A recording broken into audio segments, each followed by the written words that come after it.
17th chapter.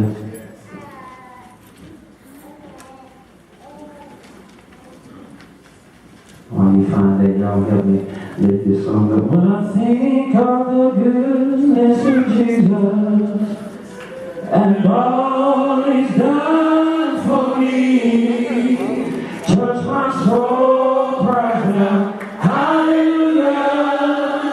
I thank God for saving me.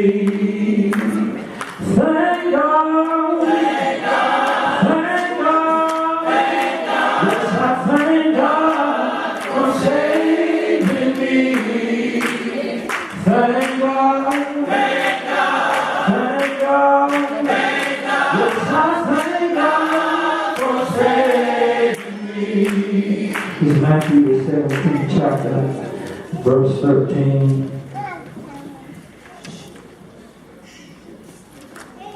Down to the 18th verse.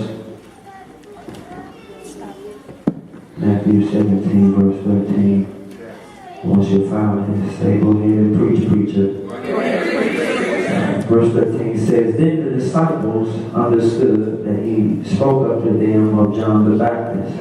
And when they were come to the multitude that came to him, a certain man kneeling down to him and saying, Lord, have mercy on my son.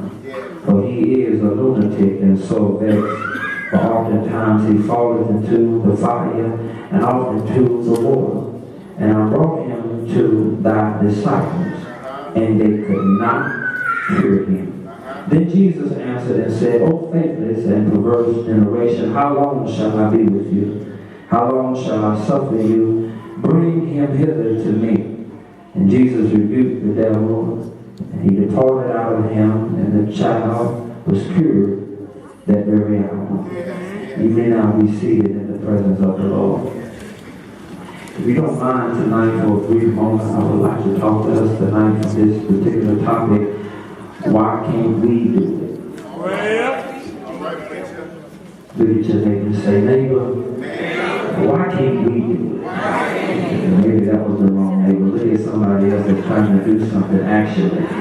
And say, neighbor, why can't we do it? Come on now. I had the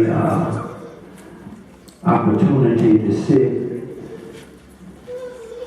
with Dr. Koji at the University of Shaw, and he was talking about refractions. And he filled up a glass, a cup, filled it with water, and he placed a spoon inside the glass. Can you all see it?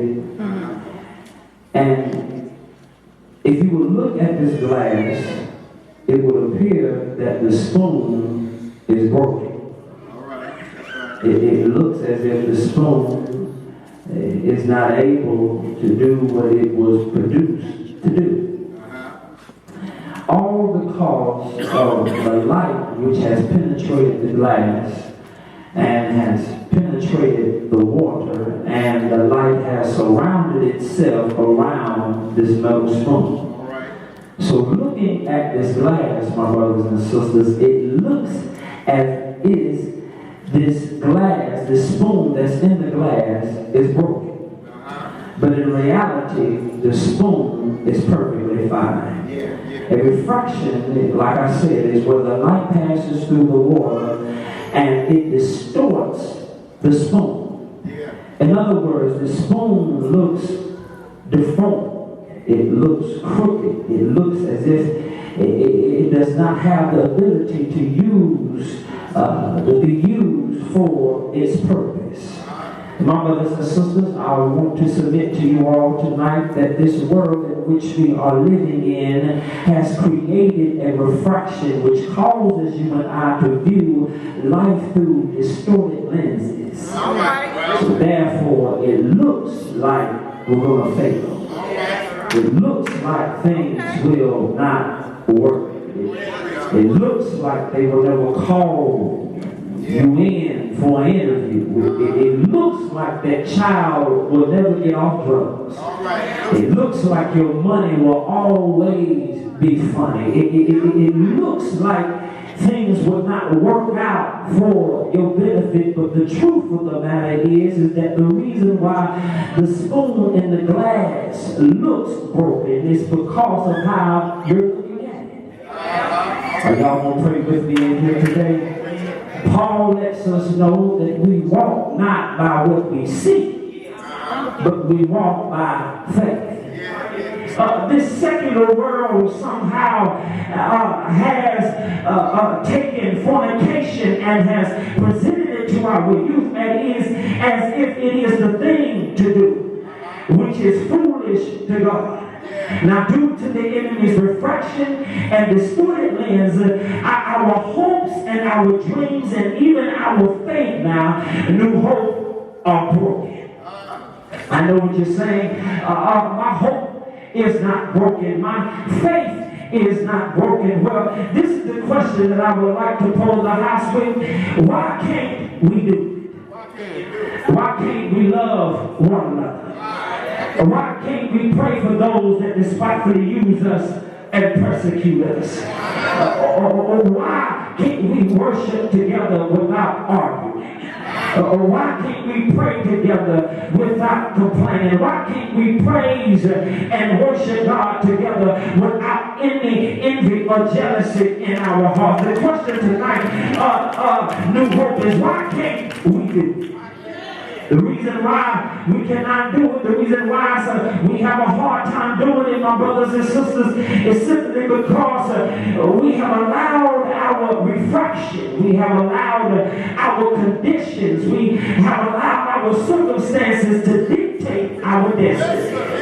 It's hard for us to press forward simply because of our condition. We spend so much time looking at the spoon in the glass. We spend so much time looking at the money that we don't have, the resources that we lack, and the reason why we're still in the same condition, in the same position, is because of our failure to believe. You can have anything you want. I want to tell you tonight that you can have anything that you want if you are willing to give up believing that you can't. Look at your neighbor and tell your neighbor you can have whatever you like if you start believing that you can't. Come on now, get the word out. Let them know you can have whatever it is that you want. As soon as you begin to believe that you can. God did not create us to think that we can't do anything. Paul lets us know that he has given us the strength. He says in his word right here in Colossians, if ye then be risen with Christ, seek those things which are above. Can I bless you tonight and let you know that everything that you're going through is under Jesus' feet. The problems that you're dealing with is under Jesus' feet. And if you claim to be a born-again believer, I want to let you know that you're seated in Him. Look at your neighbor and tell your neighbor, all of my problems are under my feet. I'm not going to worry about what they're saying about me because it's under my feet. I don't care what they think about me. That's fine. They ain't got to call me. They ain't got to text me. All that other stuff is irrelevant. Everything is under my feet. Is that your confession tonight? Yes, I got some issues. I'm broken a lot of places. I've been hurt. I've been mistreated. I've been misused. But yet because I got Jesus, I'm still whole. I still believe that everything is going to be all right. I may not have nobody to call on, but I believe everything is going to be all right. I believe it was Paul that said in Philippians 4:11 that I've learned how to be content. Whatever state I find myself in, I'm still going to give God the glory. No matter what state I find myself in, He's still worthy of a praise. Yes, they did me wrong. Yes, they're talking about me. But if I'm going to reign with Him, I understand that I got to suffer. And if I suffer, I see His face. In other words, I'm going through hell and high water so that when this life is over, I'll be able to hear Him say, well done, thy good and faithful servant. in the cave. The little brother began to cry. And the big brother looked at him and said, all I want you to do is to hold on to my coattail. And while you're holding on to my coattail, all I want you to do is believe and trust in me. And as the rain began to pour, the lightning began to flash, and the thunder began to roar, he grabbed his little brother. And his little brother grabbed him by the coattail. And they began to run down the mountain top. And while they were running, the big brother saw how dark it was. And even the big brother began to get frightened. And the big brother told the little brother, just hold on and believe in me. Do I have a witness? And the little boy, he began to hold on to the big brother's coattail.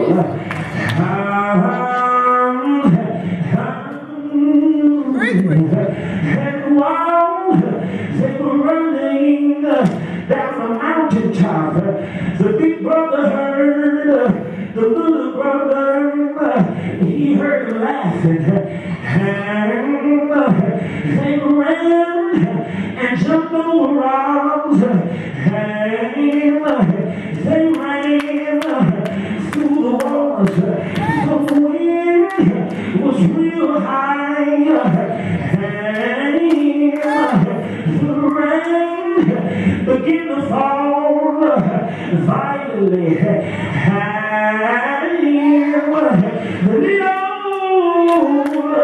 The little boy, he held on to his big brother.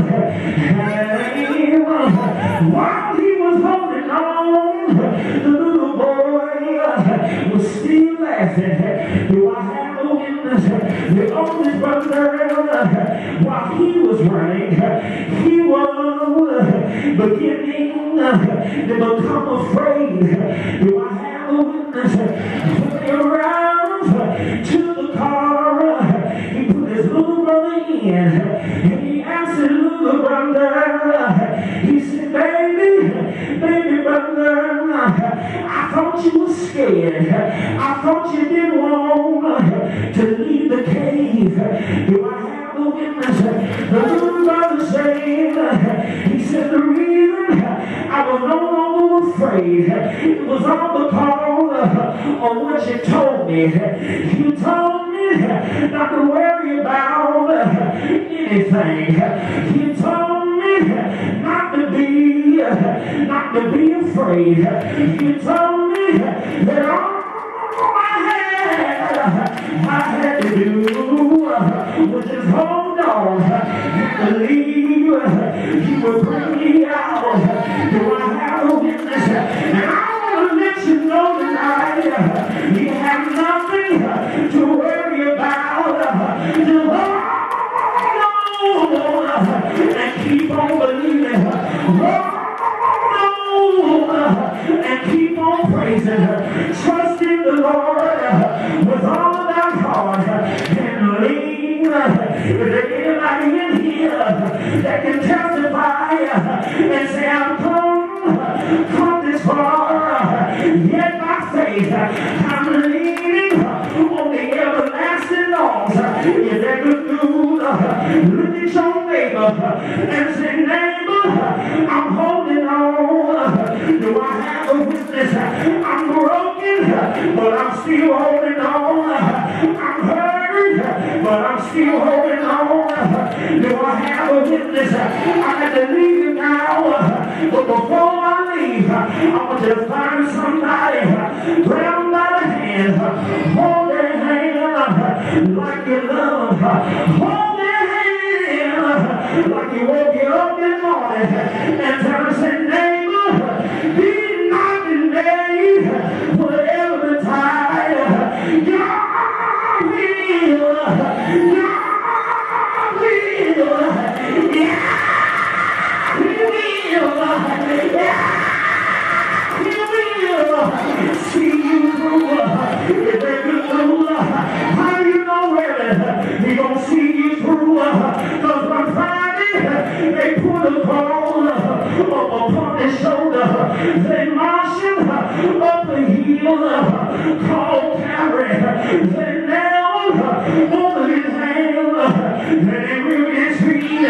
Do I have a witness? He hung his head and the rocks of his shoulders. Y'all know what it is, don't you? He died. But early Sunday morning, he got up with all power in the palm of his hand. And because he lives, I can make it through. Because he lives, I'm going to come out.